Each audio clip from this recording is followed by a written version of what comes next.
Welcome back to the Interior Design Secrets series. Today we're talking about what's in for 2025, and you're gonna love it. These are 5 things that are in for 2025. I cannot wait to spill all of the proverbial tea.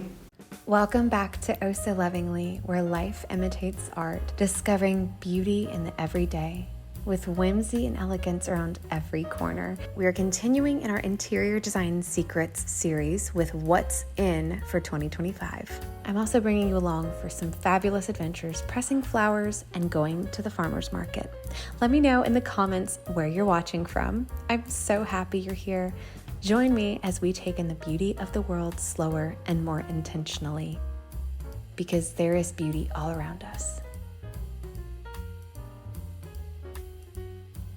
This has been such a fun list to put together. The first thing that is absolutely so in are earthy and neutral tones. The Nancy Meyers aesthetic trend really kind of kicked this off, but I want to suggest that this has actually been going on for far longer than Nancy Meyers movies. I'm taking it back to the English countryside, so therefore it is not going anywhere anytime soon. So earthy and neutral tones, how do we achieve that in our home? As you decorate, think warm, nature-inspired palettes. Terracottas, forest greens, clay browns. Pair those colors with elements that are very natural, like stone or wood. Definitely bring the outside in, so lots of fresh plants, orchids. If you've got a terracotta pot, something living should be in it. Your decorative elements should really bring the outside in. Some of my favorite elements are like big baskets, your terracotta pots, wood furniture, we will get to that one, copper kitchen pots, copper kitchen wares like the salt and pepper mills, bamboo furniture or bamboo chairs, chinoiserie artwork that absolutely brings the outside in. And lastly, start thinking about brown as the anchor color in your room. Even if you're decorating a blue room, blue and green room, brown is your foundational color. So just like we talked about 2 videos ago, a limited color palette is really the best way to achieve a beautifully edited room. So 2 to 3 colors maximum per room. So for instance, I love blue and green, so the studio is blue, green, and brown. Brown is a great foundational accent color in any room. That's a really natural way to communicate earthy tones throughout a space. The second thing that is in 2025 is textured surfaces. So this encompasses everything from grass cloth wallpaper to lacquered walls or sculptural stone. Texture is essential for beautiful layering. Different surfaces give rooms depth and a visual richness. I invite you to go to Pinterest and see what kind of textures feel the best for your space. What kind of textures are you drawn to? Maybe it's this trend that I'm loving of carrying your stone backsplash in the kitchen up to the ceiling behind the cabinets. Maybe it's grass cloth wallpaper, which all of my wallpaper comes as a grass cloth option, and it is so elevated and beautiful. Then once you find textures that you really like, then we get to layer. So for example, take a grass cloth wallpaper, then a beautiful piece of chinoiserie artwork, add a mahogany dresser, add some sconces, going back to that symmetry principle we talked about in the first video, then perhaps add some pleated lampshades on the sconces. It's layering in textures that makes a powerful and cozy room that feels like it's giving you a big hug. Number 3 is anything handmade and artisanal. Custom furniture, artisanal and antique vintage light fixtures are taking over mass-produced decor. Authenticity and storytelling are at front and center.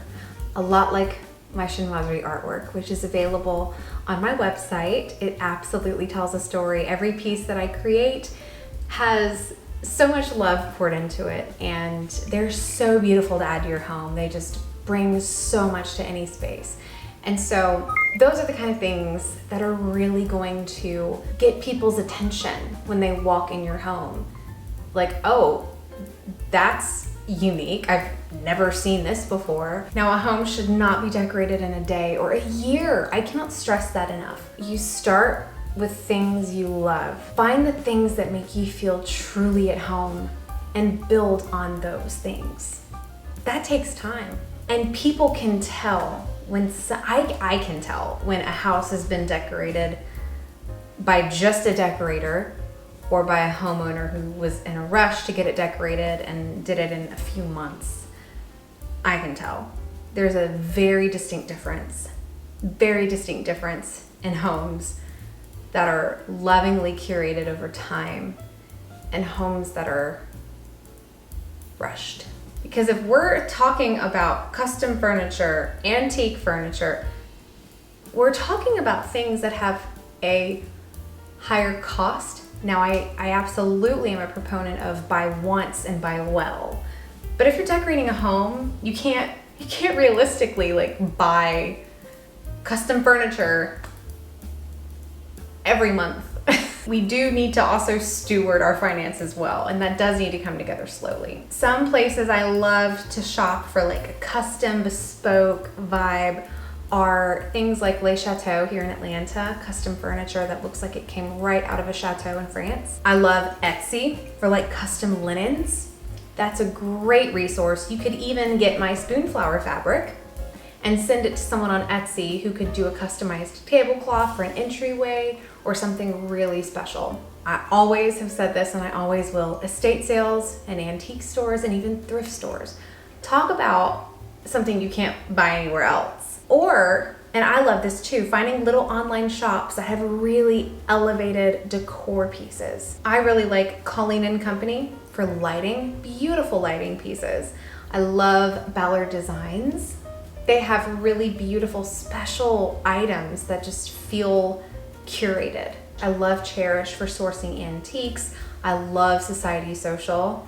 So bright and happy. You can customize anything through Society Social. Over the Moon has amazing like kitchen accessories, like dinnerware and serveware, and decor, absolutely one of a kind and very special. I also love One Kings Lane, and I love Frontgate. I'm gonna link to all of these places in the blog that I'm writing for this video, so I will link that below. I think there's so many wonderful places, so many wonderful resources where you can find things, and these places do often have sales, but definitely focus on trying to give your home a richness through vintage, antique, or something custom. It will just do so much for your space. Next up is rich dark wood tones. Designers are favoring walnut, mahogany, and espresso stained wood for their furniture, for that depth and warmth. This goes back to anchoring the room with the color brown. Brown furniture is a foundational design decision. It makes your textiles and your decor stand out and feel anchored. So start looking for some antique wood dressers or servers or console tables. I really just adore the look of antique wood furniture. You know it's lived 1,000 lives and it's built to last 1,000 more. Last but certainly not least is color and pattern drenching. What do I mean by color and pattern drenching?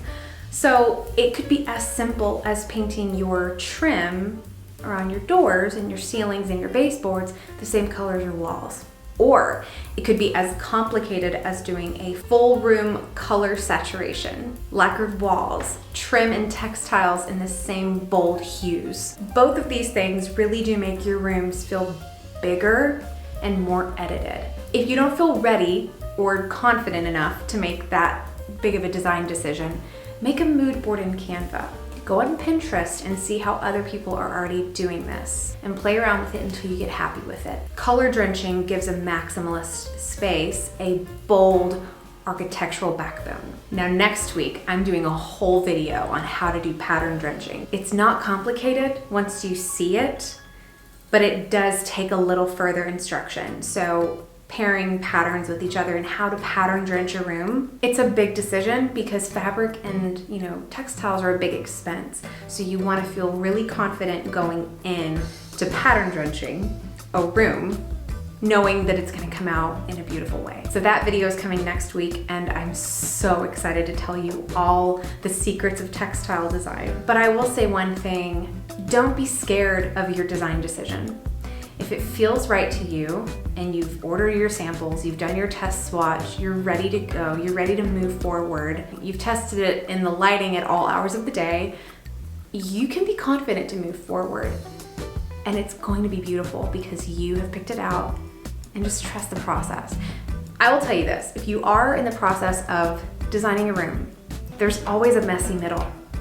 Even when I'm painting artwork, there's always a messy middle.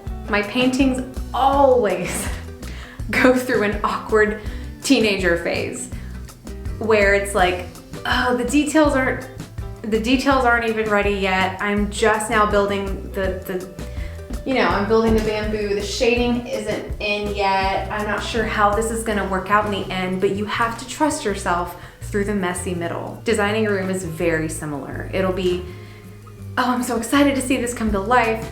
And then there's always a point in the middle where you're like, this is not turning out the way I hoped it would. Oh my gosh, like we gotta abort.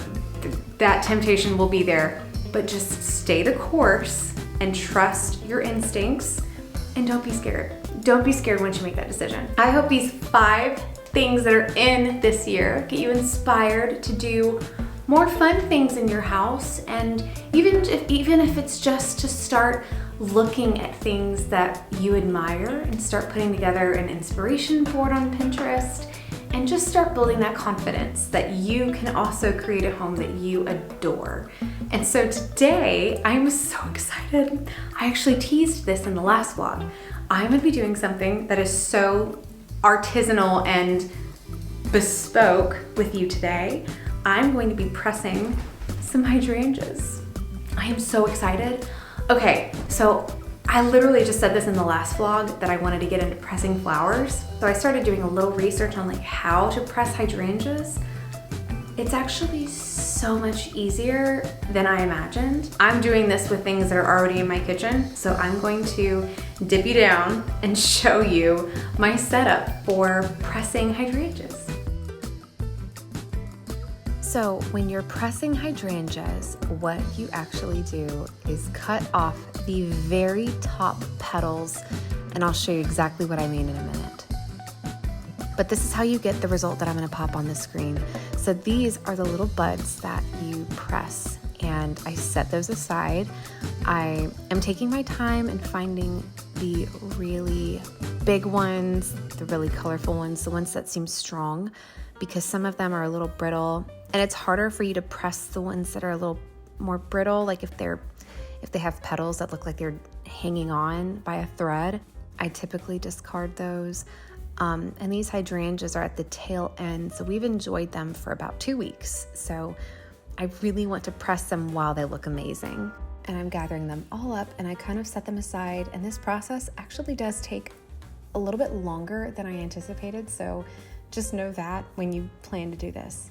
So then all you need is some parchment paper and some coffee table books. And what I'm doing is I'm folding the parchment paper to fit within the coffee table book, and then I just start laying the hydrangeas out in a formation where they will have plenty of room to flatten out. And this actually is a very meditative practice. I actually loved doing this. It was very much like gardening, and you just get to touch petals and you get to touch flowers and make them look beautiful. And it was really nice. This would be a really fun thing to do with friends.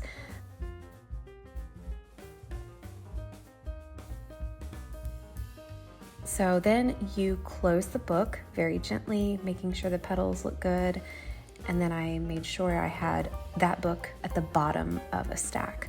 So I literally do the same thing over and over again. And you're going to have beautiful dried hydrangeas, but this will take about a couple of weeks to really dry out to get the right result. So I'm not going to rush this. This is step 1. And then we will do step 2 together, which I'm really, really looking forward to.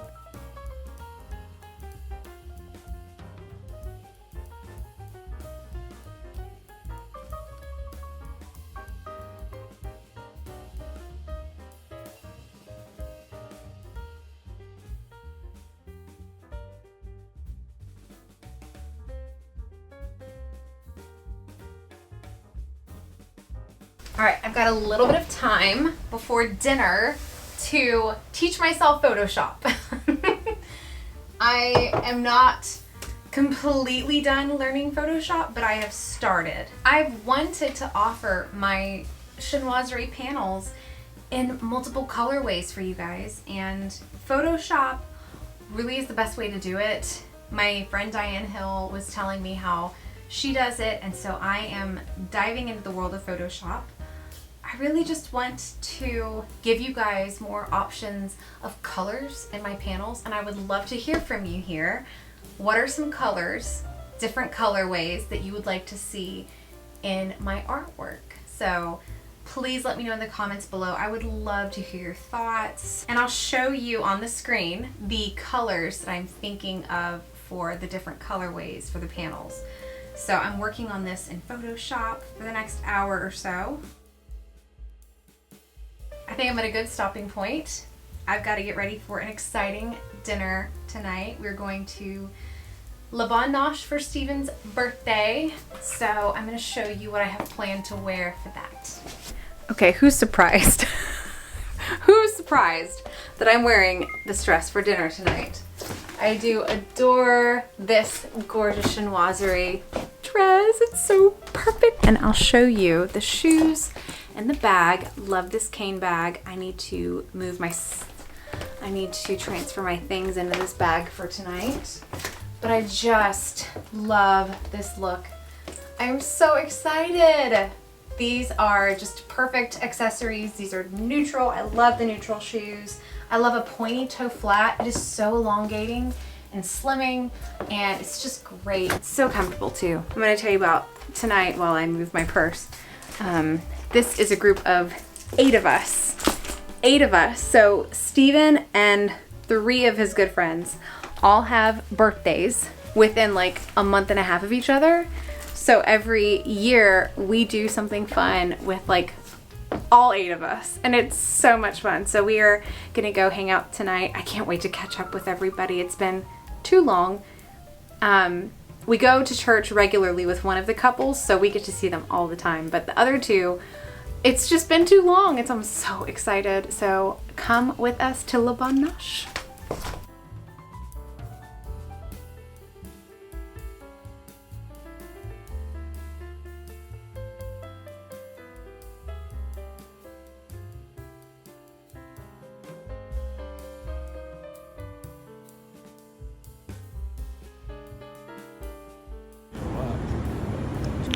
It's so cute. Thank you, my love.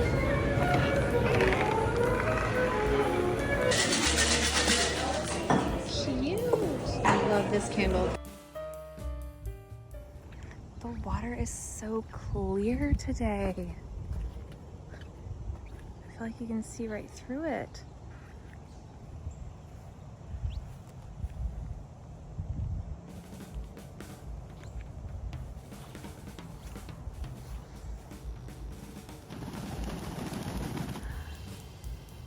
Tens across the board.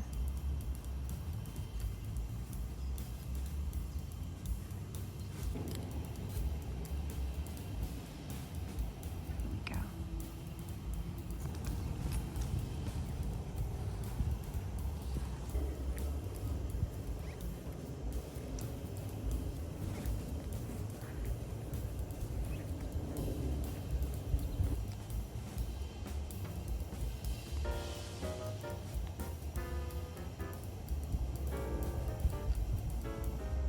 Happy Sunday, gorgeous. Today is a beautiful Sunday, and we had a nice little walk around the pond this morning.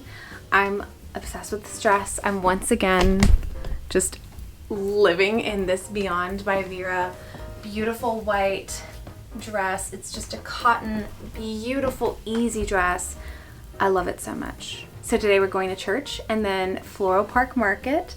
I'm so excited to go to Floral Park Market and see what's in season. This is my favorite farmer's market in all of Atlanta. It's just so quaint, and it really matches what we were talking about yesterday with the neutral earth tone color palette. Like, this whole shop is just the epitome of neutral color palette. So I love it. And I'm gonna bring you with us after church. Yeah, let's head out. Welcome to the Floral Park Market. This is my little slice of the Cotswolds in Atlanta. It is just such a happy space here, and you get so much inspiration and you see so many beautiful designs. As a textile designer, my eyes are always open for beautiful patterns and different ways. Products have just so much whimsy on them with a little touch of nature, either florals or hand-painted elements. Like these beautiful hand-painted plates, they're actually melamine, so they're very outdoor friendly.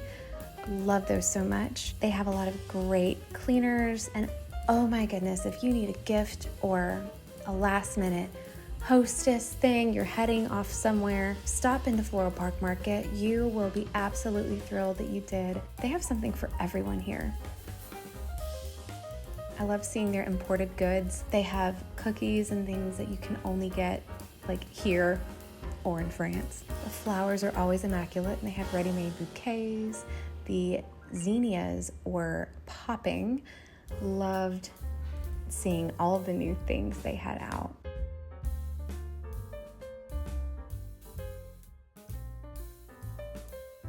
I have some people in my family who love to be gifted with special olive oils and specialty food items, and this is the place.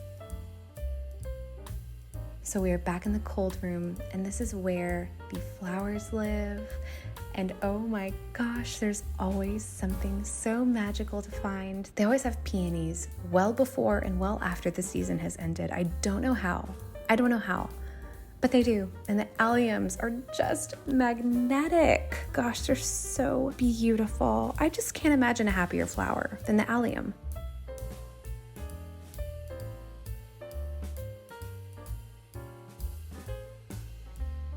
Well, I really do love the thistle. I mean, it just looks like a little starburst.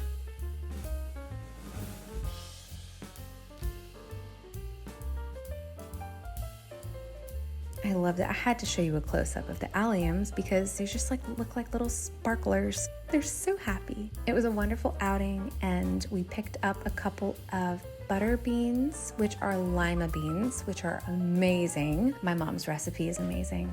But I'm so happy we got to spend some time together this week. Make sure you're subscribed to this channel, and I will see you right here next Sunday.